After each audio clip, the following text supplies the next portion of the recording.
Assalamualaikum warahmatullahi wabarakatuh. Selamat datang di channel kami, tempat kita membedah gagasan untuk kemaslahatan umat dan bangsa. Rekan-rekan perencana dan Bapak Ibu sekalian, di hadapan kita terpampang sebuah visi, strategi pemberdayaan masyarakat melalui transformasi perencanaan pembangunan berbasis ilmu, data, dan nilai. Seringkali kita terjebak pada perencanaan yang hanya di atas kertas. Namun kali ini, kita bicara tentang membangun jembatan, seperti ilustrasi yang Anda lihat, yang menghubungkan realitas saat ini menuju cita-cita Indonesia Emas 2045. Ini bukan sekadar angka, tapi tentang bagaimana ilmu pengetahuan dan integritas data bertemu dengan nilai-nilai luhur kemanusiaan. Mari kita bedah, bagaimana perencanaan bisa menjadi mesin perubahan yang nyata. Nah, sebelum kita melangkah lebih jauh secara teknis, mari kita renungkan sejenak fondasi spiritual dan filosofis di balik sebuah perencanaan. Bapak dan Ibu yang saya hormati, dalam perspektif kita, perencanaan adalah amanah. Ini adalah tanggung jawab moral yang besar. Kita harus menyadari bahwa pembangunan bukan hanya soal mengejar angka pertumbuhan ekonomi, melainkan sebuah upaya radikal untuk pemerataan dan keadilan sosial. Disinilah kita perlu melakukan lompatan paradigma, dari objek menjadi subjek. Kita ingin mengubah mindset masyarakat, mereka bukan lagi sekadar penerima bantuan yang pasif, melainkan pelaku utama perubahan yang aktif. Sebagaimana prinsip kejujuran, setiap rancangan kerja tidak hanya dituntut akurat secara teknis, tapi juga harus jujur secara niat. Jika niatnya sudah untuk melayani, maka nilai akan menjadi kompas utama kita dalam setiap kebijakan. Namun, kita tidak boleh menutup mata. Ada tantangan besar, sebuah gap yang selama ini menghantui potret pembangunan kita. Lihatlah grafik ini. Ada jurang yang kita sebut sebagai the inequality gap.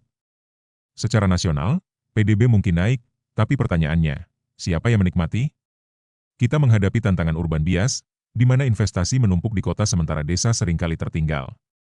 Belum lagi masalah elit versus rakyat, di mana kontrol sumber daya cenderung dikuasai segelintir pihak. Ini adalah paradoks demokrasi kita, kebijakan kadang lebih berpihak pada pemilik modal daripada kesejahteraan rakyat banyak. Tugas kita sebagai perencana adalah mengoreksi bias ini. Kita ingin pertumbuhan ekonomi berbanding lurus dengan pemerataan kesejahteraan. Tanpa pemerataan, pertumbuhan hanyalah angka tanpa jiwa. Lalu, apa solusi konkretnya? Kuncinya ada pada satu kata, pemberdayaan. Tapi, apa sebenarnya pemberdayaan itu? Pemberdayaan bukan sekadar memberi ikan, atau bahkan sekadar memberi kail. Ini adalah proses memberikan kuasa, power, agar masyarakat bisa mandiri secara utuh. Ada 4 pilar di sini. Pertama, akses, masyarakat harus bisa menjangkau sumber daya dan informasi. Kedua, kontrol, mereka punya kekuatan untuk menentukan pilihan hidupnya sendiri. Ketiga, partisipasi. Mereka harus terlibat aktif, bukan cuma jadi penonton saat daerahnya dibangun. Dan tujuannya adalah kemandirian. Sebuah keberlanjutan tanpa ketergantungan kronis pada bantuan pemerintah.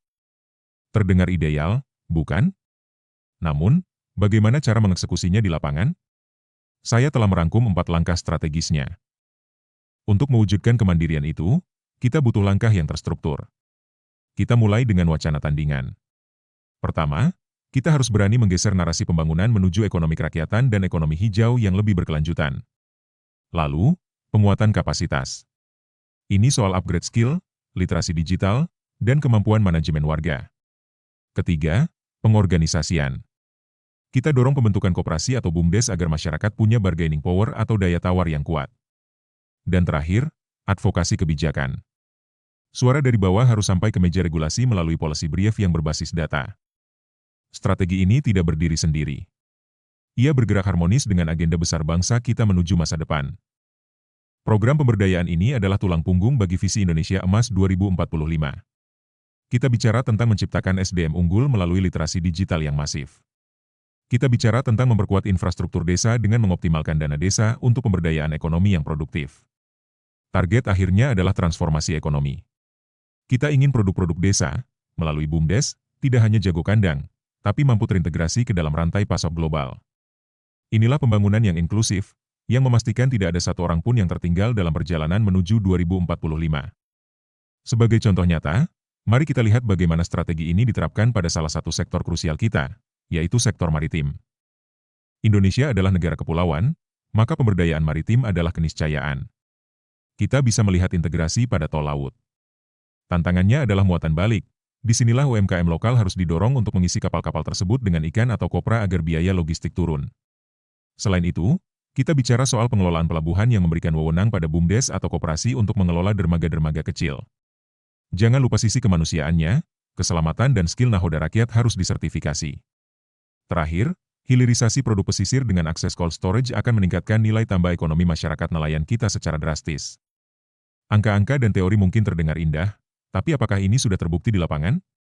Jawabannya, ya. Mari kita lihat buktinya. Keberhasilan itu bukan lagi sekadar mitos. Lihatlah Desa Ponggok. Melalui BUMDes yang cerdas mengelola wisata air, mereka berhasil meraih PED hingga ratusan juta rupiah. Ada juga kampung iklim yang menunjukkan kemandirian warga dalam mengelola sampah dan lingkungan melalui bank sampah.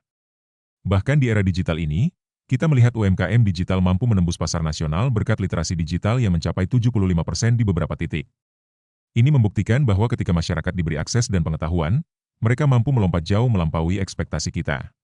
Namun, Bapak dan Ibu, sebagai perencana kita harus tetap mawas diri. Ada beberapa catatan kritis yang harus kita bawa pulang. Rekan-rekan perencana, mari kita jujur pada proses. Pertama, kita harus menghidupkan kembali roh musrenbang. Jangan sampai itu hanya jadi seremoni. Gabungkan data teknokratis Anda dengan aspirasi nyata warga di tingkat akar rumput.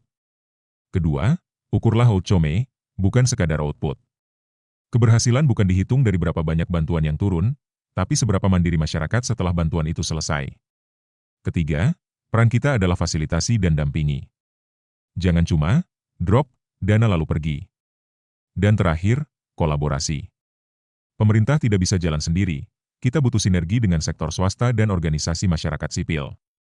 Sebagai penutup dari sesi diskusi kita hari ini, mari kita satukan tekad. Sebagai akhir, mari kita ingat satu hal. Jadikan masyarakat sebagai subjek pembangunan, bukan objek. Pemberdayaan adalah jembatan yang memastikan dokumen perencanaan kita tidak hanya berakhir menjadi tumpukan kertas di lemari kantor, tetapi benar-benar dirasakan manfaatnya oleh rakyat. Mari kita bangun kemandirian dan jaga keberlanjutan. Semoga apa yang kita rencanakan menjadi amal jariah dan membawa keberkahan bagi Indonesia. Terima kasih telah menyimak. Wassalamualaikum warahmatullahi wabarakatuh.